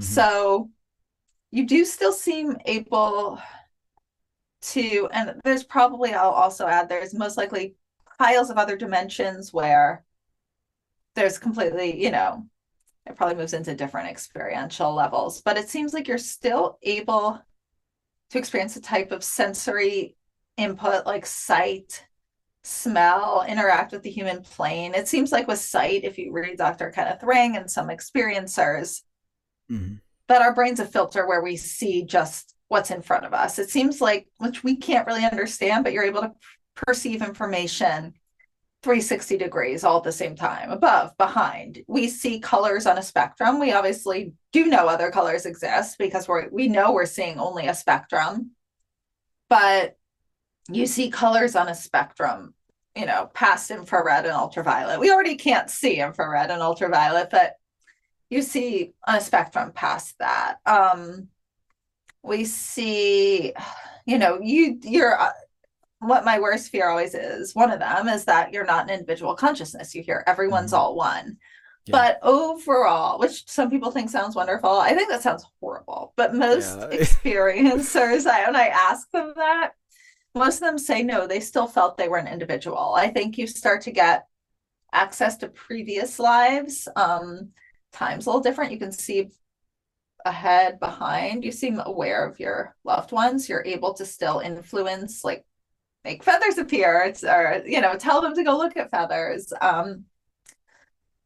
It seems like you communicate, but you obviously don't have a mouth and vocal cords, so there seems to be some like what the other's thinking, but it probably isn't as, like, to me that just sounds so boundaryless and horrible in a certain way, but it's probably not. It's probably just like, when you think about it, having a mouth and language and speaking is really weird in and of itself if you didn't know it existed. If someone was like, totally different dimension came here, or a different planetary, like, evolution, they were like, they have these things that they say words. I mean, just how would you explain that? So, and it's definitely limiting, right, compared to, like, if we were able to just share instantly what we feel and how we feel and everything about that, like, yeah.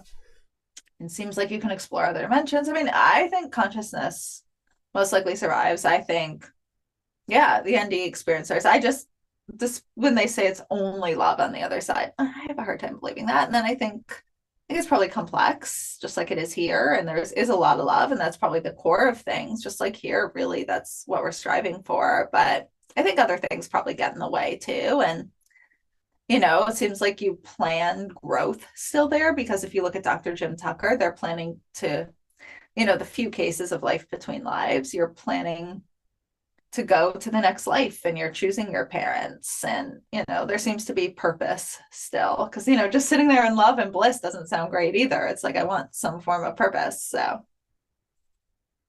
that's what I would guess. I'm really stuck on the mechanism. How does this work? I really wish we knew that, but can't blame you there. Yeah. I would love to know that. Do you think we'll figure it out one day, we as in humanity, or do you think we'll always be wondering? Will it always be like, we don't know exactly how that works? I don't know. I think we'll figure out more. Yeah. I don't know if we can fully figure it out. That's what I wonder. Like, I think we'll probably get a lot more information. My guess is and this sounds probably terrifying to people, but we're probably going to get so good at medical that we can send people to the other side and have them come back after much longer periods of time. We probably will get where we can resuscitate people. Yeah. Like, if we find someone who had a heart attack and they were found like 48 hours later, we can probably get to a point where we resuscitate them. Probably not in our lifetime, but what stories will we have? Someone was passed away for 4 days and they're medically resuscitated. I guess we're going to get further and further. And things were we're learning more about other dimensions. We've learned about string theory. Are we going to be able to explore them? Are we going to, be able to travel much further into deep space and, travel almost at the speed of time and our speed of light? I mean, I think we're going to get a lot more information, but I think there's probably a level we just won't be able to understand, just like we can know the concept of infinity exists, but we can't wrap our minds around it. We can know that we see a small portion of the color spectrum, but describe a color you've never seen. Like, you can't do that, So. No. Yeah, absolutely. We mentioned the idea of a boggle threshold earlier, and we've talked about plenty of things that would push this for most people, like apports and physical mediumship, and there's other things we've touched on. Where does your boggle threshold sit now? Like, obviously it would have been different a few years ago, just like mine, but where would you say, like, what are the things that are just maybe just inside and just outside, or just like on the boundary kind of thing, where you're not sure if they're in or out? What's around that level of your boggle threshold now? Well, I've gotten so used to mediums getting accurate information. I'll still have some reactions, where I'm like, I can't believe they just did that. Like when the medium got my sign recently, another one got it. Or when I see them sometimes at group readings, it's still not always, but I'll still sometimes get that physiological, oh my God, reaction, which I love. I would say what's sitting on the cusp is Stuart Alexander. The only reason he's even on the cusp and not way out of it and just like no way is because I trust Leslie Kean. I trust Mike Anthony. So many researchers see him. He doesn't make money off of it. Like, why? I mean, physical mediumship, I think probably a type of interdimensional investigations that some out-of-body experiencers and remote viewers might be able to get better and better at. But yeah, physical mediumship, really good physical mediumship is not something I've really seen yet, and to the level where like deceased people appear. So excuse me.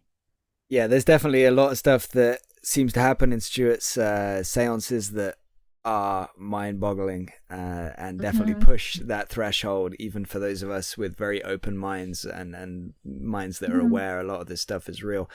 Yeah, like you're gonna finish reading his book soon. Like, it's wild, mind-blowing stuff. His book is an extraordinary journey, by the way, and I recommend people should read it. Maybe read Leslie Kean's first, Surviving Death, where she talks about her experiences with Stuart at the end. You've read that, right? You've read about Leslie talking about like the materializations and like the hands and and that's wild. All on the outskirts of my boggle threshold, like right on the cusp. And like I said, Leslie and Mike Anthony are the only reasons it's on the cusp, and not like, oh, no way. So for me, Leslie was a big part of me taking that seriously. Stuart is now a big part of it too. Like Stuart, I talk to him quite a lot. Like, he's really well, not a lot as in like we're not like texting every day or anything, but like we're in touch, and he's a really nice, really genuine guy. Like he's kind of mentioned that hopefully I'll be able to go over and sit with him at some point. And I don't know, just like obviously I interviewed him, and like I just think he comes across like really genuine and honest, and like you said, he doesn't accept money for this stuff. He has a life outside of this. It's not like that's everything he revolves around. I don't know, he's very credible, and I don't think he's had any serious allegations of fraud by anybody that sat with him, which is like pretty rare in mediumship, physical mediumship, because I think even if you're doing genuine phenomena, like there's going to be some people who are like, yeah, bullshit, that's bullshit, like that didn't happen always. Yeah. I don't think any serious researcher ever, I mean, I read his book that a few people were just like, oh, there's no way he did that, but they didn't explain how, and there hasn't been a single researcher that's like, I caught him in fraud. And the medium I saw was, I mean, I'm not even a professional researcher, I caught him in fraud, and he's was caught a few other times. So I think and how Stuart like got into it, and how his journey has gone, and like he came into it from a similar place, I think, than us to an extent, like that kind of like becoming interested and then becoming fascinated and then like consuming all the research, and then kind of more similar to your journey than mine, in the sense that then he started trying to, like be more experiential with these things. whereas I haven't been as hands-on as that yet. But he started to sit in the dark room, and anyway, fascinating stuff. Have you ever seen a UFO? Totally different question, I know. No, you haven't? No, not at all. No, I would love to. Oh my God, that would be so interesting. Yeah. I haven't researched UFOs much. I mean, that in a 30-second nutshell, what are your, like, if somebody said to you, if you met somebody out and they're like, oh, what do you think about these UFOs? What would you say to, just what do you feel in your heart about that? Like, it's interesting to hear from somebody that doesn't follow it, that hasn't researched it. I've read like Leslie Kean's book about it, and I've listened a little. I mean, I think it makes total sense. I mean, first of all, we now have technology that's looking at planets, way into deep space. And, it was just crazy because it also plays with time, because we're looking like 1 million years in the past. So someone could be looking at the dinosaurs through their telescopes with how this works. Yeah. I think cool. I think it ties into, I've heard enough, and I've heard some people who know stuff about it. I think some people say they're interdimensional. I don't know what I think about that. Maybe, like, in the sense, like, are we that far away from figuring out wormholes? I don't know. We've already teleported subatomic particles or quantum, whatever. I think, I think there's it seems, especially with people in the government who are trustworthy, it seems like there's stuff going on related to, intelligence on other planets that have come here. What that means, I have no way of knowing. And I just don't think that's that much. In one sense, it's really, really, really cool, but it's not that much of a boggle threshold in another. I mean, depending to what extent interplanetary, but like, there's so many Goldilocks planets. I mean, the thought of there not being other planets, that would be a boggle threshold thing, right? That would be, yeah. And imagine that. We have UFOs. We have robots on other planets. We have robots on Mars. Yeah. I mean, I had a helicopter on Mars until the other day when I think it took its last flight. But yeah, we had a flying vehicle on another planet. Like, yeah, why could other beings? Literally a UFO for anybody on Mars. So. Yeah, why could others not send them here? I mean, and also maybe they're physical, whether they're in them physically or whether they're directing them the way we direct them to Mars. I don't know. I have heard some from people I know think are credible that bodies were found. I think I heard some of them that on your podcast too. I don't know what to think of that. Yeah. And they could have very different physiological makeups, which make it much easier for them to travel through space. I mean, yeah. So, yeah. Yeah. No, cool. Well, it seems like you're thinking about it, the right way. You have questions, you're open to it, you're not dismissing anything. And that's kind of like where a lot of us are at, I think, that are interested and are researching this phenomenon. Like, it's kind of like what we do with the afterlife or the survival of consciousness. And it's like psychic phenomena. All these things are just bizarre, and they just bring more questions. Like, the more you learn, the more questions you have. Exactly. Is there anything that you wanted to mention today, Liz, that I haven't asked you, or anything that you kind of, is there a message maybe you wanted to leave for people that have watched and listened? Any words of wisdom, or just anything at all?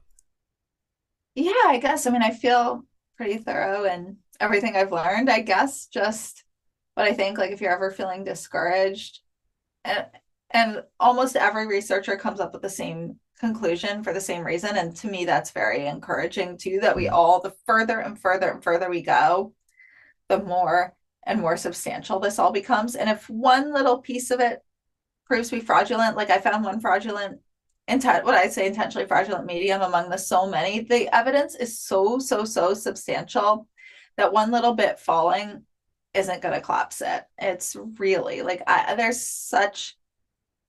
I'm so confident now that this is real. What it means, I hope it's an afterlife. That seems to be the most likely. And also, another thing that gave me a lot of encouragement is I always assumed consciousness created by a brain was a scientific fact among neuroscientists. It's just as much of a mystery. That is so just as weird to think that a bunch of brain neurons that are material and mass matter create us. It'd be one thing if we were like 8 billion individuals, 8 billion unique individuals that are all totally different. Like, Yeah. right now, looking over time. Yeah. Yeah. Complex individuals with personalities and love and emotions and purpose. Be one thing if our only purpose, and yes, this is part of it, but we're not like amoebas with only purpose to reproduce and survive. It's like we care about things. We care about beauty and love, and and that a bunch of material, mass, and matter cells firing could create that. That's just as much of a boggle threshold as it is that it's stored in some quantum field that stores our consciousness and individuality that we experience, and part of it entangles here with these crazy mechanisms, kind of the way the cloud works for this short period of time, multiple times in different places. That actually almost seems more logical when you really start to investigate further. Yeah. And to take the boggle threshold, one more thing with it, like imagine if that was proven that it was all neurons and all biology and we're just meat computers, then what do we do with all the evidence for survival? What do we do with all the children with past life memories? Because that's not going anywhere, right? So that's there. That would be like, what? How does that? There's just no place for that suddenly, So, yeah, wow. Yeah. Fascinating. Thank you so much for today, Liz. I really appreciate it. I'm going to put all your links in the description. Like I said before, people should definitely check out your show and give your book a read and all of that stuff. I appreciate you, and I look forward to talking again. Thank you so much, Ben. This was such a fun conversation. Thank you. Oh, and also, yeah, of course, you interviewed me for your show. So if anybody's interested to watch me kind of rambling, go and check that out on Liz's channel. Thanks again. Thank you. And he's not rambling. It was a very intelligent, wonderful conversation. So thank you. Thanks, Liz. Thank you to Liz Entin for talking with me. Thank you to our patrons for keeping us fed. And thank you for listening.